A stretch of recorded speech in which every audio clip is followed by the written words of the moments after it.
Good morning, everybody. It's good to see all of you. It is my honor to introduce Dr. Nicole A. Cooke.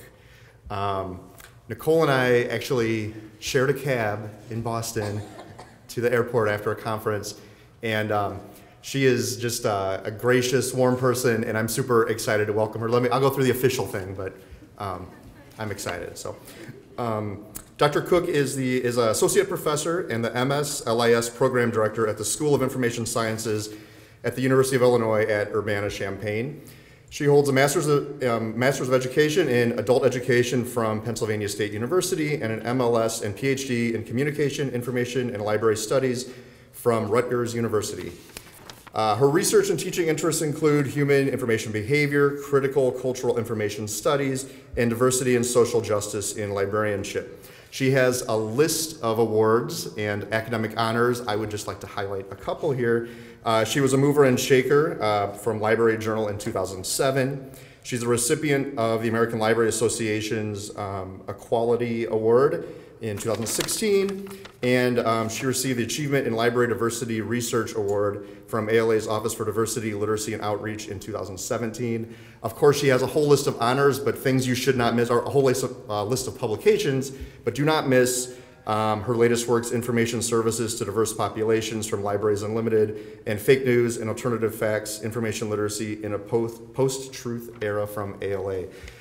It is great for, we welcome everyone from out of state. For those of us, the Illinoisians who are here, having someone who is here in our state that is a national voice on issues, especially with the fake news, the misinformation that's out there, someone who's really leading the way in helping librarians and educators think about how we should be thinking about curriculum, instruction, information literacy. It's a vital time. So with that, welcome, Nicole. Thank you, everybody.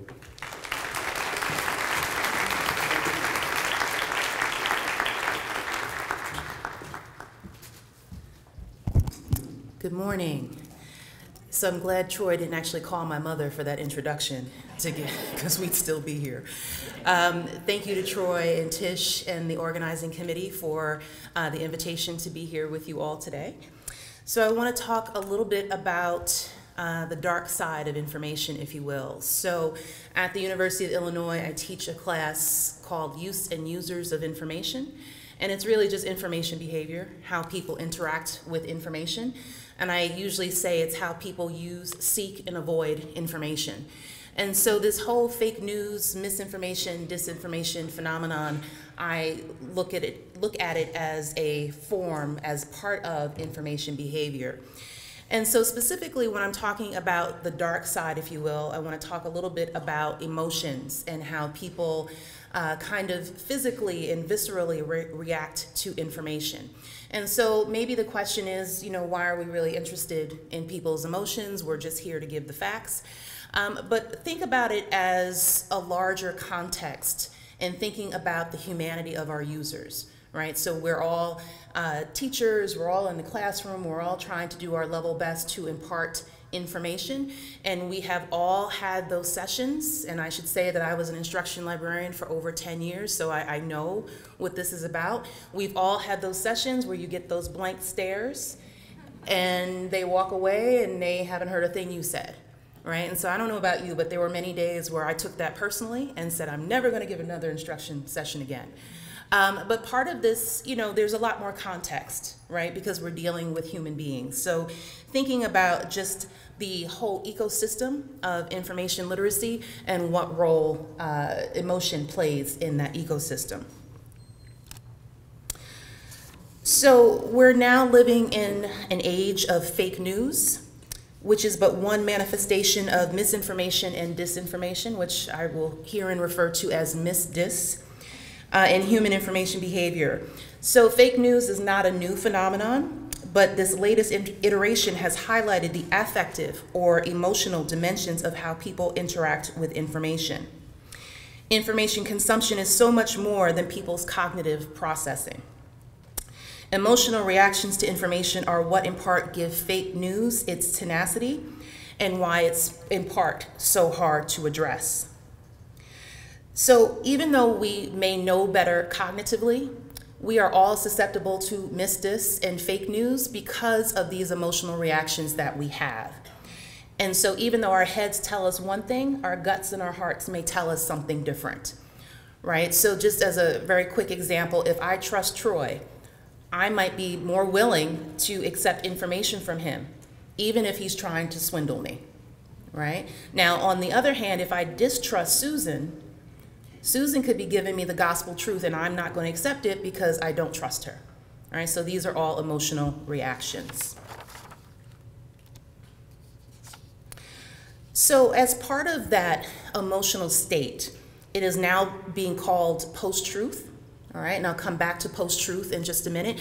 But post-truth is really referring to that gut reaction, right? That emotional reaction and knee-jerk reaction, however you want to think of it. And that's our immediate interaction. And sometimes we can get past that immediate reaction and sometimes we don't, right? And so part of that is what we do in our information literacy instruction sessions is try to get people, our students, our patrons, et cetera, to move past these initial reactions and really use those critical thinking skills, right? Sometimes it's successful, sometimes it's not, right? It just depends on the strength of that emotional reaction. So when we're thinking about misdis or misinformation and disinformation, so misinformation is, if we just want to define it simply, just talking about information that is false, right? It doesn't matter why it's false, it just is, right? But the catch with misinformation and disinformation is the speed at which the information is shared and passed along, right? And that's part of the reason fake news is so hard to combat, because by the time I click share, 1,000 people could see this erroneous information, right? And even if I were to put out a retraction, the same 1,000 people might not see it, or they may have moved on because we are so inundated with information. Our attention spans aren't long enough to say, you know, I should go back, you know, and really read this retraction, et cetera, right? And, you know, we also have this phenomenon of people sharing, especially on social media. People are clicking and sharing on things that they don't even read, right? And again, we get to this trust-distrust factor. If I trust you and you shared it, why wouldn't I share it, right? So it may be wrong, it may be misinformation, but I trust the person, it's already sent out, okay? So according to Merriam-Webster, the first known use of misinformation was 1605, all right? And there are also New York Times and other articles with fake news as early as 1901. All right, so again, none of this is new. It's just a new iteration, and because of the particular climate that we live in, it has a really tenacious hold, right? And now means other things, but that's a whole other talk. So if we talk about disinformation, disinformation is also information that is false, but it's purposely false, right? So think about that game Telephone, and I'm probably dating myself. But if I were to start with this table and purposely make something up, and the message carries around the room, not only is the information going to be different, it could be malicious, it could be designed to deceive, trick, etc. All right, so when we have disinformation on the internet and on social media, etc., it's the same thing as with misinformation. It's just this information is intended to harm. Right? And that's not always evident, okay? So with disinformation and thinking about fake news, one of the things that really surprised me when we started talking about fake news again were some of the exposés and profiles that there are actually fake news farms, and people are sitting in cubicles, and that is their job, is to sit there and type up information, just make stuff up. Right? And because it's all about clicks and hits and earning money, right? So that is what we call or refer to as political economy, right? So they have no incentive to stop with the misinformation and disinformation because this is actually how people make their money, okay? So in terms of disinformation, Merriam-Webster says that the first known use was in 1939, all right? So again, not new. Think about how we go through history with propaganda and yellow journalism and just plain fabrication. Okay? There is a third category called malinformation, M-A-L, information. And this is similar to disinformation in the sense that it is purposely created to harm or to deceive. But malinformation is even more insidious because this would be something that could actually be criminal, or it could be deadly, or it could be any of really bad information in the sense of, think of revenge porn or doxing. When people's identities are stolen, that would be considered malinformation. So these are the things that we're dealing with, right? And we're inundated with misinformation, disinformation, malinformation, in addition to all of the other information that we face and that we encounter on a daily basis. So the information environment is affect driven, all right? So affective or emotionally driven. And so when we are processing information, we process information cognitively, all right? So how do we mentally process the information that we're encountering, all right? That's probably what we are thinking about when we are in our classrooms. How are the students or the patrons actually cognitively processing what we're telling them? People also encounter information physiologically, all right? So think about, again, the knee-jerk reaction, trust your gut, or information that might give you goosebumps or might make the hair on the back of your neck stand up. All of this is physiological interactions with information.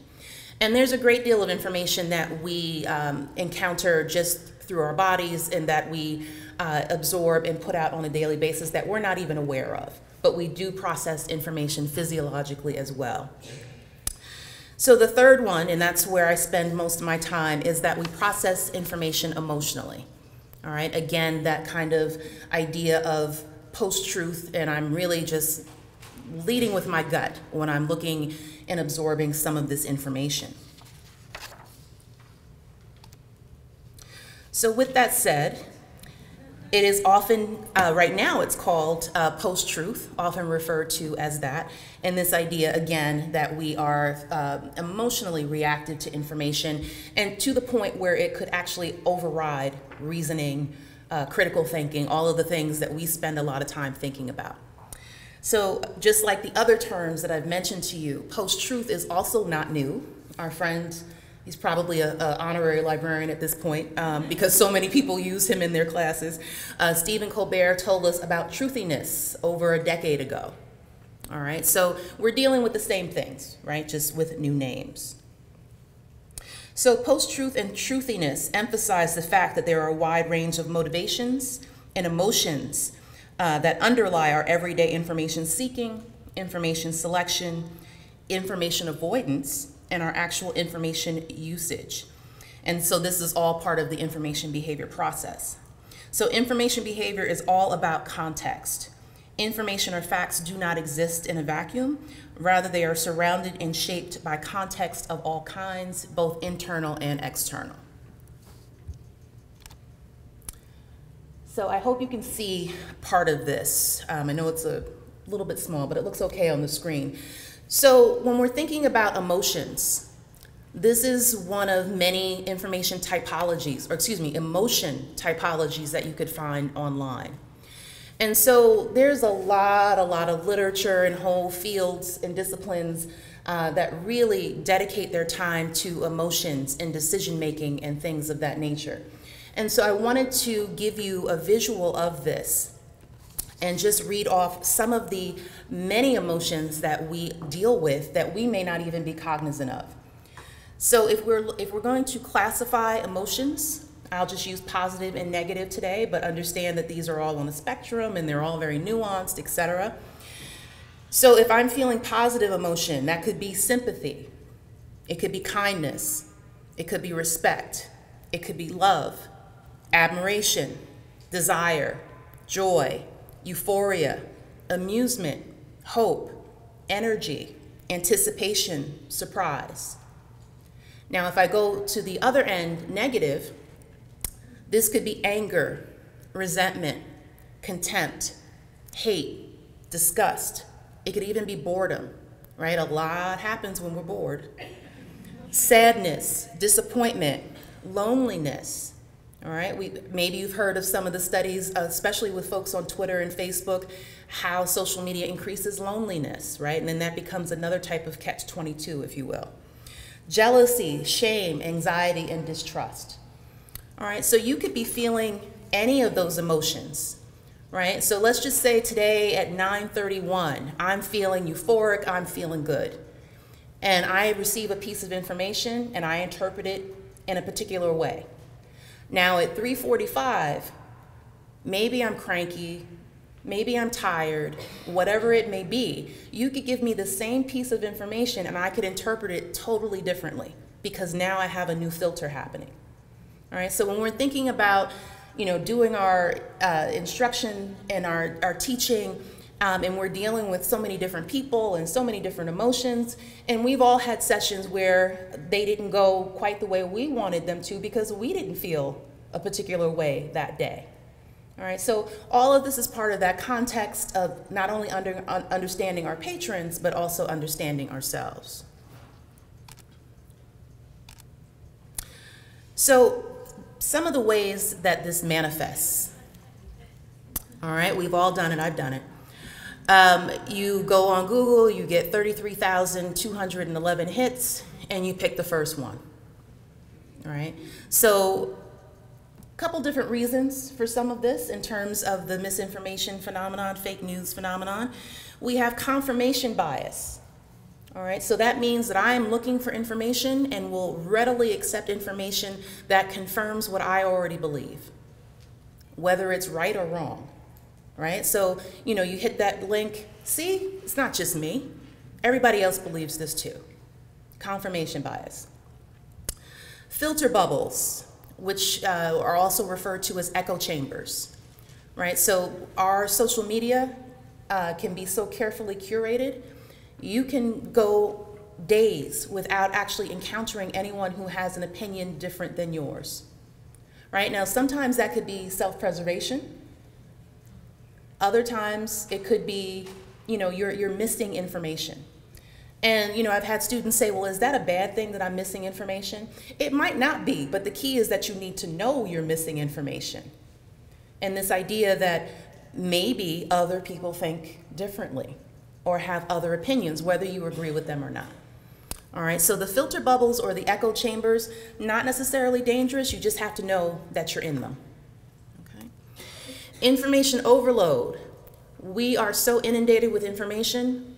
We have mental filters, schemas, by which we decide what we're gonna wear, what route we're gonna take, what we're gonna eat today. Some of this is implicit, some of this is explicit.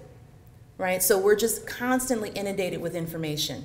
And with these mental frameworks that we have, there's an inordinate amount of information that we avoid or dismiss, and we may not even really be aware of it, right? Because there's no real way that we could consciously and cognitively and emotionally process all of the information that we're subject to on a daily basis.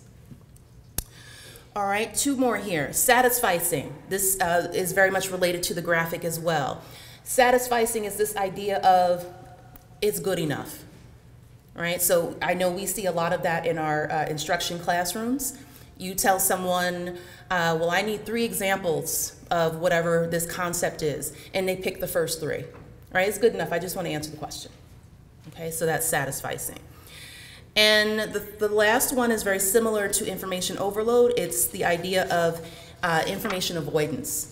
Right? So again, you could be overloaded with information, or it could just be regular information that I decide I don't want to be bothered with. So that is a more explicit decision on your part.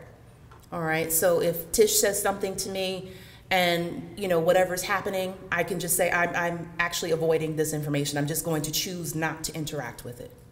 Okay? And so all of these are happening with the information that we're inundated with, and sometimes this is happening, we see this happening with fake news, right? So as part of that information that we pick the top 3 just because it's good enough, we could be picking fake news, right? And because of the information overload, the information avoidance, the filter bubbles, et cetera, we might not actually be realizing that it's fake news, misinformation, disinformation that we're choosing to interact with. So with all of that said, I want to move slightly into, move into what I'm calling misinformation behavior. So this is part of the process, at least how I'm looking at it in terms of how we're dealing with information and how we're trying to process it, or maybe we're not trying to process it, right? So if we start with fake news and we talk about misinformation, disinformation, malinformation, the next step on this spectrum, or it could actually be a cycle, if you will, the next is emotion. How are we affectively or emotionally processing this information?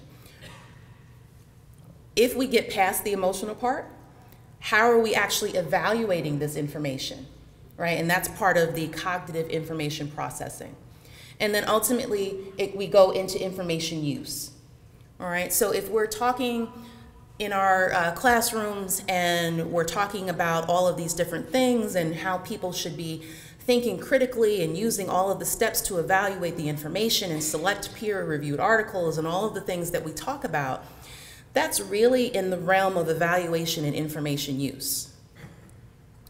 If we can't get them past the emotional, they may not get to the evaluation or information use. All right, so this is why, you know, sometimes, at least when I do presentations, I'll have people tell me, well, you can't use any political examples. And don't worry, I'm not going there this morning. But if people have visceral reactions to one person or another, you may not even hear me enough to get to the evaluation or information use because you're stuck in the emotional factor of, I don't like this person. I don't trust this person. I don't like their policies, or, you know, whatever the reaction is, okay? So let me give you a few examples, right? So if we're going to come back to this idea of emotion, right? That's kind of that wild card. And it really can determine if and how we use information. And so we as content producers or conveyors of information, we don't really have that much control over other people's emotions, right? But we do need to know that perhaps that is what's happening. And it might even be a strategy to mention it, to say, this might make you mad, but you need to know about it anyway. All right, this might not be fun, but you need to do it for the end of the semester project. Right? So it might just even be a very cognizant acknowledgement that might help us get over, you know, some of this misinformation and disinformation. So I'll give you, again, a couple of examples. So is the information that you're giving me, does it make me happy or does it amuse me? Right? Does it hit one of those emotions that I read from the positive side? If it does, I might be more inclined to believe you. If the information that you give me makes me happy or amuses me, and this is consistent, that might actually contribute to me trusting you, right? So again, we as instructors and teachers, we know a lot about developing trust and rapport with our students and our patrons, right? So part of that trust is whether or not they're going to accept the information that you give them, all right? The information that you are giving them, does it make me feel neutral or indifferent? Right? And that could have opposite effects, right? It just depends on the person. So in this world of information overload, am I looking for something that's neutral, that I don't have to pick a side or I don't have to feel a particular way about? If that's what I'm looking for, because that's the particular emotional state that I'm in, I might actually gravitate to that information. But if we're having a discussion of privilege, power, oppression, and all of those other hard topics, and you take a neutral stance, I might actually reject your information because I feel like you're not taking the topic seriously in the way that I do. All right, so all of it depends on who you're talking to, when you're talking to them, and how they feel about you or a particular topic.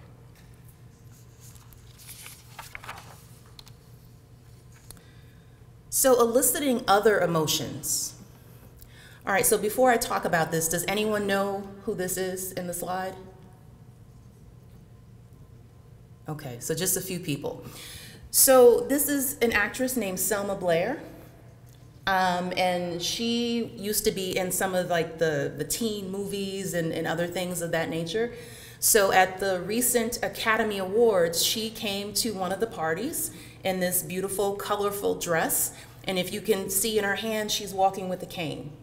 So she recently revealed that she is suffering from multiple sclerosis, and it's really taking its toll on her physical being.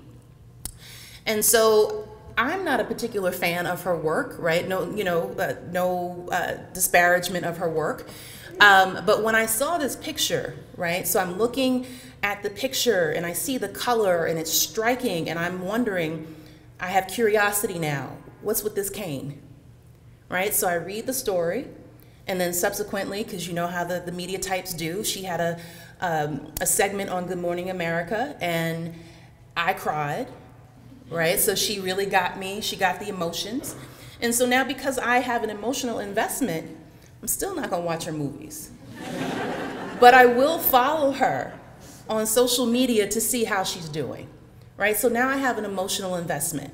So I give this example to say that we could have emotional reactions in very unexpected ways, right? So you never know if a joke is going to land. You never know if a particular piece of information is going to land. You don't know if maybe they just don't like EBSCO that day. They don't like that interface, right? Like all of it's a little bit of a crapshoot, right? So, but to know that there are going to be some unexpected moments that really draw people in, right? And then there's information that I just don't want to hear for whatever reason. Right? And so I've seen adults do this, not just the kids.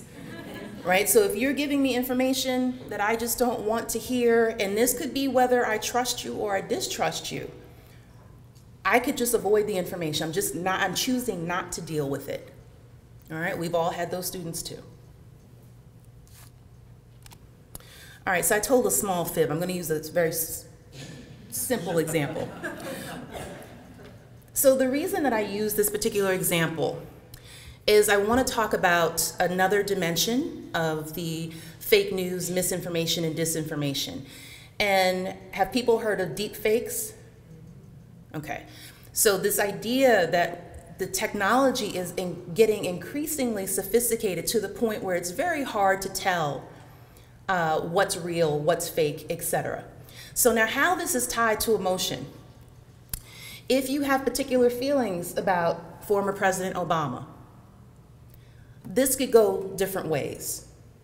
Now, if I love Obama, I'll listen to anything he says, and I'm not going to question it, right? So I'm not saying don't question the information if you trust someone, right? But depending on people's emotional reaction, they may not question what he's saying. So in this particular video, I hope you've seen it. If you haven't, I would encourage you to look it up. It's by Jordan Peele. And he created this public service announcement specifically about deep fakes. And so Jordan Peele is very talented and does a mean impression of President Obama.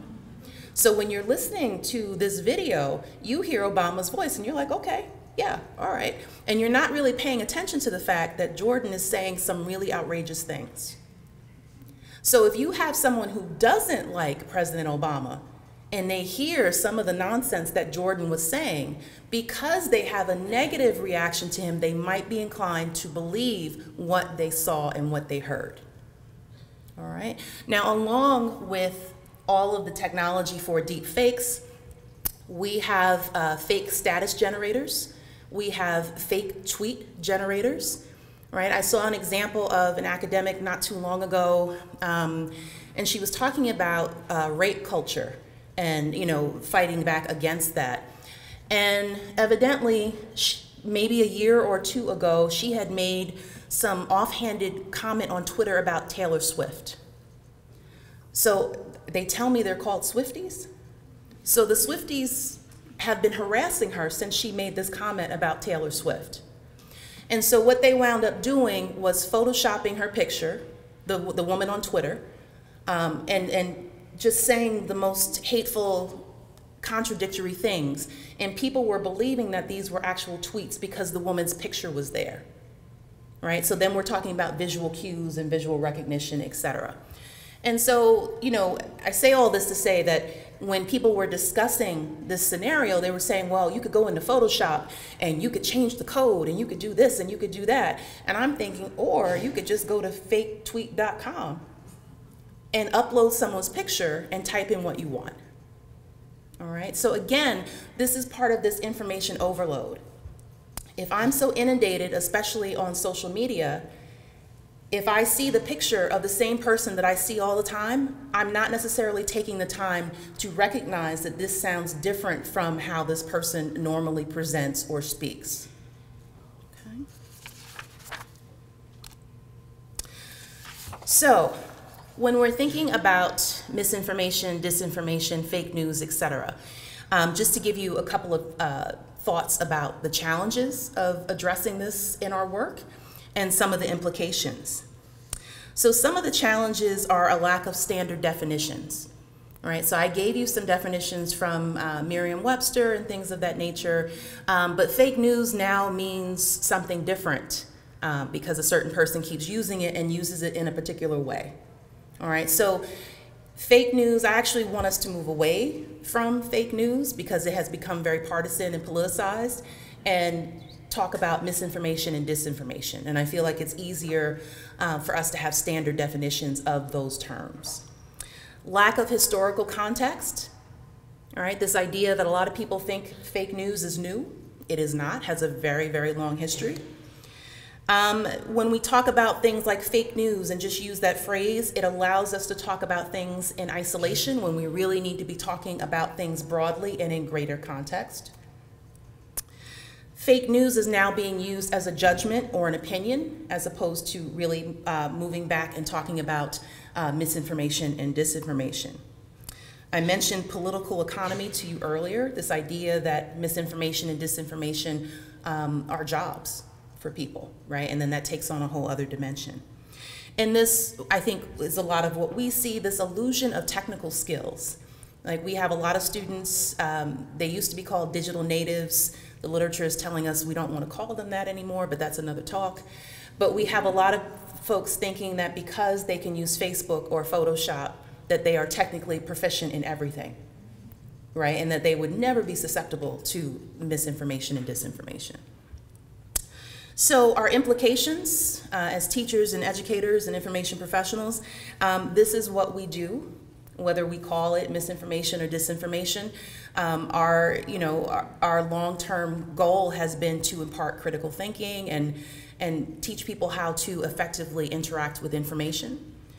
And I don't know if any of you have read the work of Trudy Jacobson and Tom Mackey. They are talking about meta-literacy, and they are now on their third book through ALA. And so they really have a nice approach in terms of, we talk a lot about information literacy. At my school, I have someone else that talks about visual literacy. I have another colleague who talks about media literacy. I have someone else who talks about computer literacy. And they're working in silos, right? And we're all talking about the same thing, we just have different names. So Tom and Trudy are really talking about meta-literacy, looking at the commonalities of all of the types of literacies that we need just for information. All right, so I would recommend their work as well. And we can be talking about the implications of misinformation and disinformation for our pedagogy, right? That's a whole other discussion and thought process. Cultural literacy. I know that you all have seen the memes and the tweets and the things that really do damage because they perpetuate stereotypes and microaggressions and things of that nature. So when you see something that goes viral, not only is it misinformation or disinformation, what other stereotype or negative implication is it promoting? All right, so thinking about, again, in context. All right, and we see a lot of misinformation and disinformation in health information.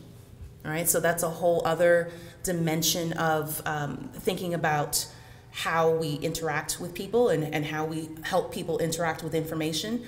A lot of information avoidance if you're dealing with a health issue, Or maybe you're going to just absorb all of the misinformation and disinformation when you have a condition because you're desperate for something to work, right? So a whole other dimension to that as well. All right, and then the last thing I'll leave you with is when we're doing this work, think about what the other disciplines are doing. Psychology, sociology, journalism, communication, etc. We're all doing the same work. We're just calling it different things. All right, I actually have a session tomorrow with the journalism school at the U of I to talk about fake news and have this discussion about how we can all be on the same page. Okay. So, if you would like to know more, this is the report that I wrote for ALA that has all of this information in it. Fake News and Alternative Facts, Information Literacy in the Post-Truth Era, that was put out by ALA late last year. All right. And with that, I thank you so much for your time and attention, and I think we have a few moments for questions.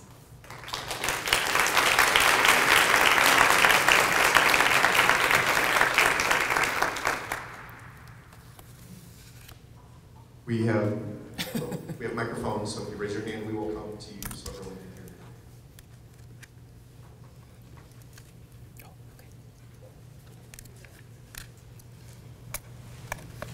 I was interested when you mentioned that if you present information and you don't really have a stand on it, then your students might not be as interested in what you're saying. I was just interested to see what you think, because there have been many articles in the Chronicle of Higher Education where professors are being penalized for presenting a stand on information to their students. Yeah, that would be me. So I didn't mean necessarily to imply that you don't have a stand, but you may be presenting it like you don't have a stand because you don't want to persuade or sway. So I have been harassed online. I've gotten wretched course evaluations. And this is, I won't even say that I'm taking a particular stand in the sense that I want to convince you or bring you over to my side. I may just be saying something they don't like. So I don't mean to say don't do it. I'm just saying that sometimes if they perceive you as trying to be neutral, it could elicit a particular response. And if they perceive you to actually be taking a stand, it could elicit a particular response, right? So it's a rock and a hard place issue on that one for sure.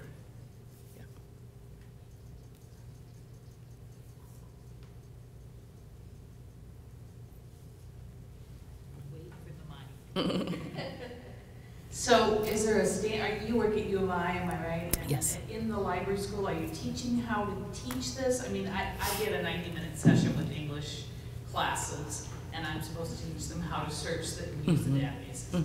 I mean, I try to bring in as much as I can and compare it to what's going on in the news or some kind of a topic that I can bring in the fake news part, but how are we supposed to get this across? This is critical thinking at its purest form. We can't get it out there. Yeah, no, I lived by the one shots. I understand that for sure. I will tell you, and I don't know if it's the best approach, but I would have handouts for days. Maybe they took them, maybe they didn't. It depended on the class. I would have a Pinterest board where I would say, please look for additional information, or have something online that they could reference later. Now, I can't say whether they did, but it's just, you know, to your point about there's only so much you can do in 90 minutes. And there were times I didn't even have 90 minutes. And how do you get all of that in? You know, some of this for me when I did it was about just building enough rapport that they would come back. Sometimes they did, sometimes they didn't. But I do teach this at the U of I, and I do teach it in a class, the Use and Users of Information class, where I have turned it essentially into a misinformation and disinformation class. So in terms of preparing folks that are going to be in the classrooms with you to have a few more strategies and understanding of the issue to hopefully impart, but it is very difficult to get all of that in a one shot for sure. Have you tried talking to the faculty more and trying to get them to buy into maybe even some cross-campus pictures or something? Yeah, I mean, we're talking about that now, and that's part of the goal of these interdisciplinary conversations, because again, everybody's talking about it, but they're calling it different things, right? So when and you've probably encountered this, when I say information literacy on my campus, they're like, what? And I'm like, critical thinking, they're like, oh, yeah. Right, so what are the common terms? And then once we all get on the same page, how can we, work together to be better ambassadors for this? Yeah, I have just a comment to that as well. And at our institution, we've been looking across disciplines for ways to make that engagement. So we have a media literacy course in our College of Communication that we have gotten involved with, where we do a fake news session. And so I think those are wonderful opportunities. Journalism, that field as well. We're lucky because this class is also part of a core curriculum requirement opportunity for outside majors out of CCOM. So we're hopefully hitting some of those as students as well. So I think that's a really good strategy too, is find those courses within other disciplines that you can connect with. Yeah, absolutely. And I think not to use the word repetition, but I think the repetition is good. If they're having it in one department, then they have another class and they're hearing some of the same things. That is actually a good opportunity. Hi. So I deliver a similar 45-minute class on fake news, misinformation to sophomores. And I give examples. And they've definitely heard of fake news, they know what I'm talking about, but in the end they say, oh, well, I don't fall for fake news. This doesn't apply to me. I'm smarter than this. Who are these people that are falling for fake news? So then how do you kind of justify and get them to understand the importance of this and that they may in the future fall for it, and I don't know, to pay attention and to think of it as something that's important information? Yeah. So based on this report, some colleagues and I did a fake news workshop at the iSchool, at the Graduate School of, formerly Graduate School of Library and Information Science. And so we had faculty, we had students, we had staff, we had members from the community. And there's a big chunk of that audience saying, well, I'm interested in what you have to say, but this is really not for me. And so there are several examples that I have in here. One that comes to mind readily, I have found that the visual examples work a little bit better. So, and I'm sorry I don't have it at the ready, or I would show you. We had a picture of a couple that were on the ground, and it looked like they were in an embrace, and there were, SWAT team and police and things in the back. And so you ask them, what's happening here? And every time I've done it, unless they already know the story, they'll say, it looks like they're being inappropriate while there's a riot going on behind them. So then I pull up all of the news accounts, I pull up different videos. They were coming out of a Canadian hockey game, and I guess the opposing team, the visiting team, won, and the fans actually rioted in the street. And so what we see of this couple on the ground is they had been trampled by the crowd. And so he was actually she was unconscious, and he was actually trying to revive her and pull her out of the way. So part of this is you show the picture in isolation, and then you show the larger picture. And then I have 2 or 3 articles, and then I have 2 or 3 different videos because they had closed the caption, the security cameras. And so you could see what happened from different perspectives. And so, whether or not I convince them totally, but just this idea of getting this kind of nugget in their head about everything you see, there may be more to the story, right? And just to get them to kind of go past that knee-jerk reaction. Because a lot of them were very happy to say, they're being inappropriate, nothing's happened, nothing to see here, right? But when you pull back and you look at things in greater context, that seemed to kind of get their attention. And so particularly when, with the one-shots, it may be one solid example, just enough to give them, some healthy skepticism. And to say, and not to kind of wag your finger, you're susceptible to fake news, but just kind of enough to give them that, maybe I should think about this, more than the split second, before I click and share. And just for reference, it's called, if you look up the Vancouver Kiss Couple, you'll find videos and articles and the actual picture. Hey, I had a question just about a thing that seems to be missing in this conversation all the time for me is the way that it's not just about critical thinking, it's also advanced to a point where we as users of information are being manipulated subconsciously, right? So the algorithms are designed to be behavior modifying mechanisms, right? So a lot of this is not about something that you can critically think your way through. It's about removing yourself from exposure to some of it. And I think as a field, we aren't really addressing that. You know, we're still using Pinterest and we're still using Facebook as ways to disseminate information, and embedded in those networks are these behavior modification technologies, and we aren't addressing that at all. So I just think that's worth raising the question or the idea about how do we address that and where do we go with that moving forward. Well, I mean, yeah, so thank you for the question. I think it's that same idea of even just making the mention, right? So people are aware of it. So Tristan Harris, who used to work for Google, was talking about how the social media platforms and the search engines, their interface is actually designed to keep you engaged, right? So he likened it to pulling a slot machine, right? So you're constantly checking Gmail or your email to see if there's something there. So I agree with you about the subconscious influence, right? And you know, and in terms of removing ourselves, people are going to make a choice, you know, about that. But I think where we could fit into that is whether we're helping them make an informed choice. Because I agree that a lot of people have no idea, right? But if we're mentioning that as part of, then obviously they're going to make the choice for themselves. But I think it's part of us helping to raise that awareness. But I agree with you on that. Sure, like at the beginning of every session, I talk about browser choice. You know, and so that's your choice. Like, here's what this one does, and then we'll do some of the same things, like track what you do, and you know, so that's one way. Yep, absolutely. My usual context is not the one shot, but a longer engagement. I'm not a librarian, I'm a teaching faculty member in philosophy. So I have both the privilege and the burden of working with students over the course of a whole semester. It is a privilege and it is a burden. It is. In varying degrees. I really appreciate your calling attention to the role of emotion in our engagement with information. It seems like from what you've pointed out to us, there are at least two directions you could go with that.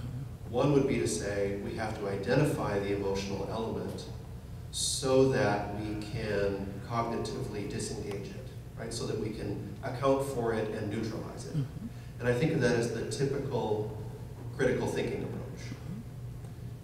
Another approach might be to say, if this emotionality of our engagement with information is so deeply part of our humanity, how can we work on cultivating a healthy, reasonable emotionality? Not simply to try to disengage it, but to cultivate, for instance, you spoke about trust, to cultivate good kinds of trust with our students, so that they're not simply trying to identify and disengage emotion, but cultivate emotion in a way that would be productive and healthy. Your thoughts about that, please? I was just going to say, I agree.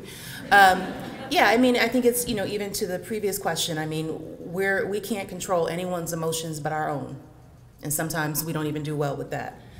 So I think it's just about as much awareness and information that we can give to be productive and constructive, and give people options so they know whether they can decide whether they want to disengage or they can decide if they want to try and counteract, right? So I feel like my role as, you know, doing semester-long classes is to give folks the tools and talk about the pros and cons of everything, right? So there is some critical thinking involved, but at the end of the day, they're going to make the decisions, and we just want them to be as well-informed and civically engaged in all of these things, and want them to know about the browsers and the deep fakes and things of that nature, and let them decide whether they want to disengage. I've had students that disengage completely, And others that say, I'm going to continue spending 8 hours on Twitter, but at least I know that there are bots and things and things of that nature. Hi, Nicole. Lisa Henschliff, University of Illinois Urbana-Champaign, Coordinator for Information Literacy Services in the University Library. Always great when we have somebody in the iSchool who's working on these same issues. We don't always have someone.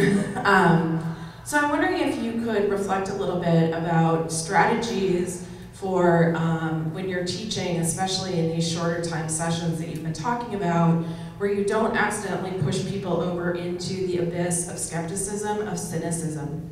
Because that seems to me particularly a danger in our 50-minute sessions. That we raise so much suspicion, that, oh, you have to think about this, you have to think about this. And the takeaway message isn't, I'm going to be a critical thinker. The takeaway message is, I can trust nothing, so I'm just going to believe whatever I believe. And I'm wondering, if you don't have an idea in the 50-minute, I'm just wondering if you can even reflect on, as you've seen students tipping towards that abyss of cynicism, which may or may not be worse than the problem of absolute trust, but it's certainly problematic, right? What are our strategies for sort of harnessing them and pulling them away from cynicism as the other emotional end of believing everything, right? Going to Aristotle's, a good is the mean between two not goods, right? Yeah, thank you. For me, my thought to that is some of this is a pedagogy issue, right? So when I teach, whether it was the one shot or whether it's in my semester-long classes, every class starts with an agenda, and I try really hard not to give them more than 3 points. And then at the end, we review those 3 points. And, similar to what I was saying in one of the previous questions about the Vancouver KISS couple, I don't inundate with examples.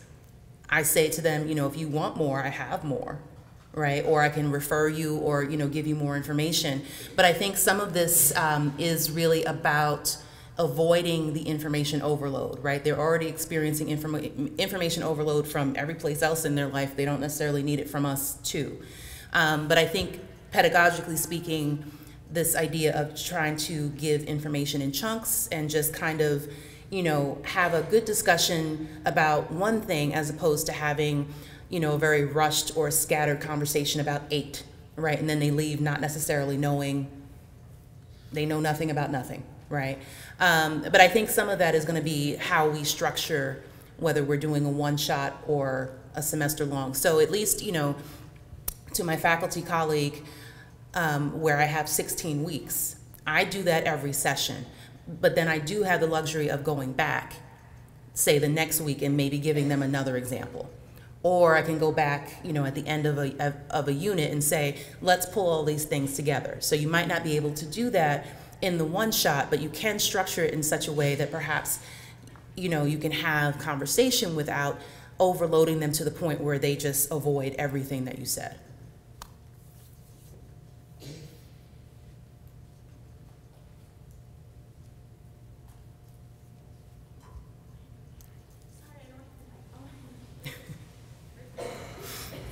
Really interested in what you said about your students not being able to maybe reach that cognitive level of what you're talking about because the emotions stay in the way. And so as a teacher, do you have any strategies for getting them to emotionally, trust you or feel confident or whatever to get to then that cognitive level? Yeah, so my answer to that really doesn't necessarily have anything to do with fake news. It's just more of a kind of critical self-reflection that I do as an instructor. And we can talk later. I can give you articles and things. But just to say that I had a little bit of a crisis of conscience in my teaching maybe about 2 or 3 years ago because I felt like we weren't moving from theory to practice. Right, so we were talking about these concepts, and they're like, yeah, I got it. And they had a real life example, and it was crickets. And I said, but we talked about this. And they're like, we did? Because they weren't looking at their knowledge and skills as transferable, right? So I took it out of context for them. So then when I had to go back and kind of critically reflect on how I was interacting with them as a instructor, I tell more stories. I talk probably incessantly about context. I give examples all of the time about, okay, so we're talking about this particular concept. This is how I used it, you know, in the workplace, or I used it in this library, or I used it that way. And really trying to take a step back and give as many examples and try and actually, for lack of better phrasing, manually make these connections. Because again, I think part of it is the overload. I'm throwing so much at them, particularly if it's a class that's a little heavier on theory. How do I actually make these connections to what they view as a very practical job and profession? So really kind of, I had to stop assuming that they were making these connections even if they had told me they had. So it was really just kind of slowing down and talking more about context. And you know, part of that is that, to your point about developing that rapport and that trust, right? So if I told them I didn't like this class when I took it as a student, or this didn't work for me and this is how I screwed up in my first job, right? So not to kind of, you know, compare stories, but just to kind of relay that human element. So I don't know if that helps, but that was kind of my approach for trying to work on that. Nicole, as a follow-up to the question about emotions, are there any strategies that you use in maybe that one-shot session to gauge where the emotions of the students that you were teaching were at? You can see how building rapport over the course of the semester, that's a little bit easier to do as you have a relationship. Any ideas as to how you approach that in a one-shot environment? I have thought a lot about this, especially when I was doing the one-shots, and I have been to all of the programs, you know, where people give tips and tricks, and I would try them, and some didn't work for me, and others did work, and I would have to kind of do trial and error. Like, I know a lot of people that will, you know, actually greet students as they come into the room, which I adore that idea. That's just not for the introvert in me, that, you know. It's just like, ooh, people. You know, I have other colleagues who play music when folks come in. I did that for a while, but depending on the kind of music, they would be like, what are you doing? Right, so like, it's trial and error, but I think it's, you know, is there a way that you can identify that works for you and your style, that you can immediately present to them that I'm human, I'm not just this person being rote about, these are the 3 steps for EBSCO, right? So, you know, for me, it was trial and error. I would go from table to table, and just, you know, when I was passing things out, I would say, how are you today, and that kind of thing. So, you know, I'm not like shining the spotlight on them, how do you feel today? But just to kind of, you know, get that immediate interaction, so you're not just like the talking head. So I don't have as great an answer for that, but these were some of the things that I would think about and that I would try.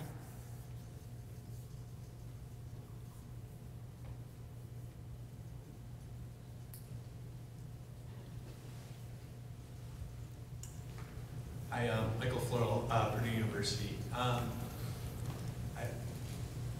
like to say fake news was made popularized by Donald Trump. Alternative facts, the first thing I think of when I see that is Kellyanne Conway. I think your argument is to not use these terms because it goes us to this negative emotional state where we're currently fractured, and that we can say malinformation or disinformation, and then that kind of detracts of that. I don't want to say solves, but perhaps addresses the emotional aspect of it. I guess my concern about this, and I'd like to hear your perspective, is that's not, like, students will be seeing fake news in the context of politics. And your examples are divorced from that pedagogically for a sound reason to try to get, you know, these very intense polarizing emotions out of the equation. But students will be encountering fake news in political context on Instagram. I think they're not using Facebook anymore. That's what I've been told. So, are they back? Okay, they're back on Facebook. Okay. So, I guess they're in the real world. They're encountering fake news on Facebook, and we all are, alternative facts, etc. So, given that, have you done like a real world exercise where they check out their own Facebook feeds to determine fake news? Or I guess what would be your argument against that pushback? To say, well, that's great, but that's not what they're doing in the real world. They're not talking about malinformation, they're talking about fake news. So I'm not saying not to use the words. I'm saying to use them in context. And I'm saying to explain what it is and talk about what they see every day and how they feel about it, and then bring it into the larger context to hopefully enhance understanding about it. So I'm saying that fake news and alternative facts, it minimizes the conversation, right? I'm not saying that they don't see it. I'm not saying that you shouldn't use it. I'm saying that I prefer to use fake news and alternative facts as an entryway to a larger conversation. So in terms of exercises, I mean, there's any number of exercises. I mean, in the teaching that I do, I can't have them on Facebook while I'm teaching, right? So that's not a particular exercise that I would do. But just to say, you know, you heard me explain the Vancouver KISS couple, and there's all of these different exercises that can allow us to go from this entry point of fake news and alternative facts and expand the conversation into mis, dis, and mal. Now, they may not go back to their dorm or wherever they're going back to and say, oh, let's talk about malinformation tonight over dinner, right? But when the next time they have a conversation about fake news, hopefully they'll have a little bit more understanding of how to address it and interact with it. Like, I'm not saying, again, to restrict anything, because we know that doesn't work, right? If I tell them you can't use fake news, that's exactly what they're going to do. I'm just saying we shouldn't be using these terms in isolation. Thank you.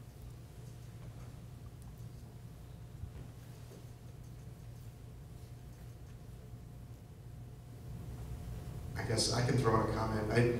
I think also, as we're talking about the emotional side, the affective side, we're often talking about, as pointed out, the desire to overcome those intense emotions on those charged topics.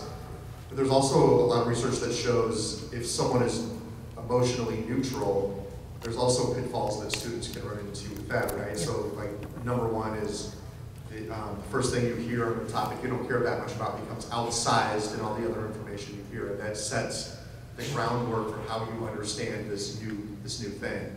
And so when a lot of students are really neutral or just don't care about topics that we think are important, then they also fall into a lot of strange knowledge or misinformation and that kind of stuff. So it's not just the highly charged topics, I think, that we have to be aware of, but also the ones that are not highly charged. Right. Or maybe topics that should be highly charged but aren't. Like that's Yeah, because I mean, if you don't really care about something, like, is there a point at which you say, enough, I don't want to hear any more about this? You might not, and so then perhaps you're opening yourself up to be even more inundated if you have that neutral or indifferent stance, for sure.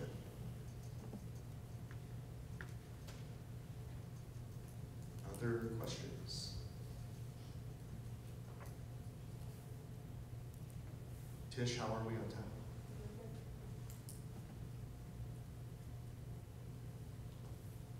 It's like the classroom if we wait long enough.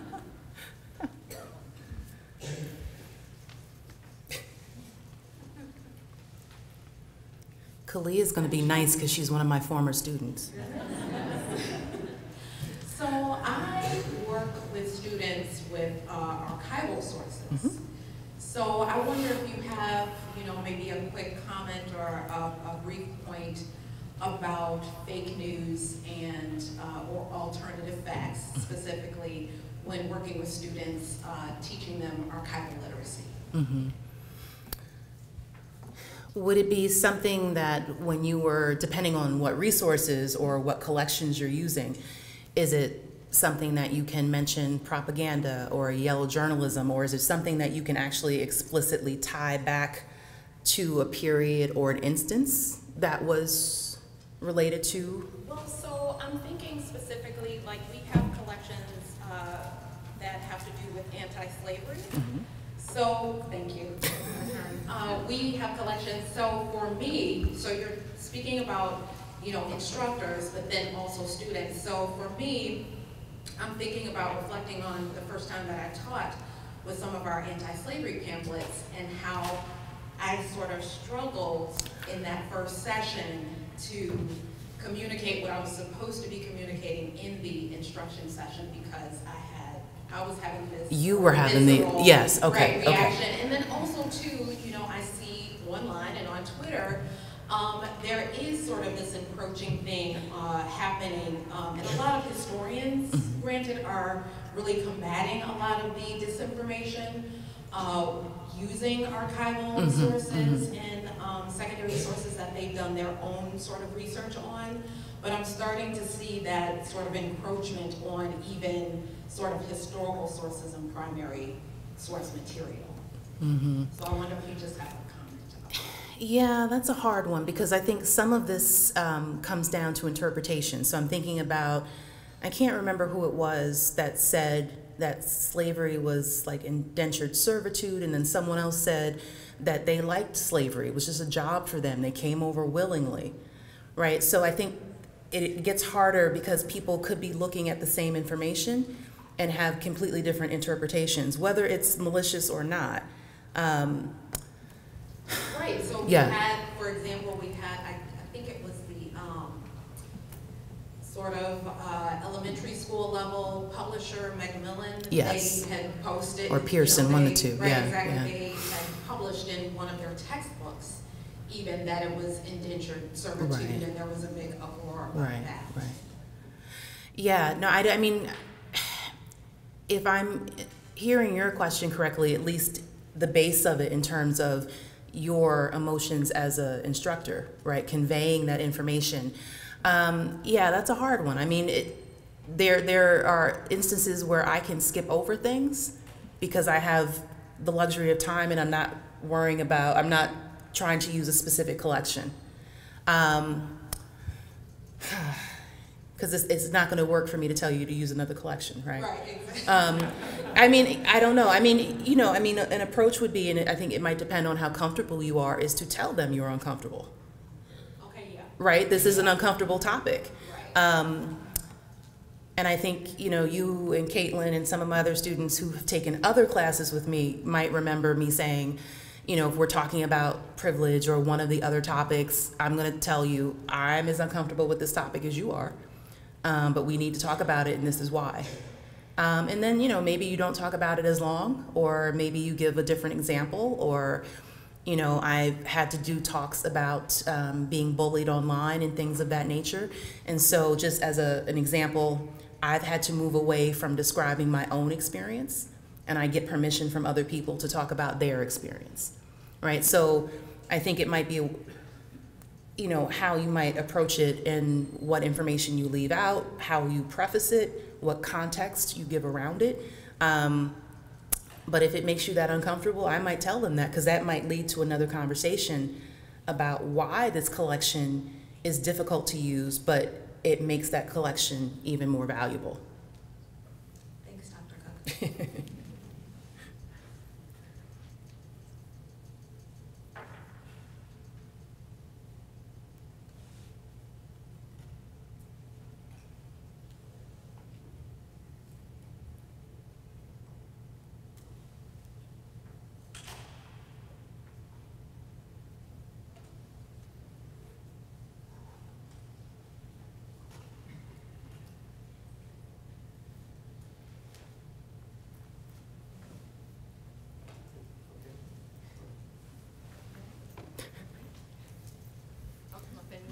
Give you a thanks if we're all done with questions.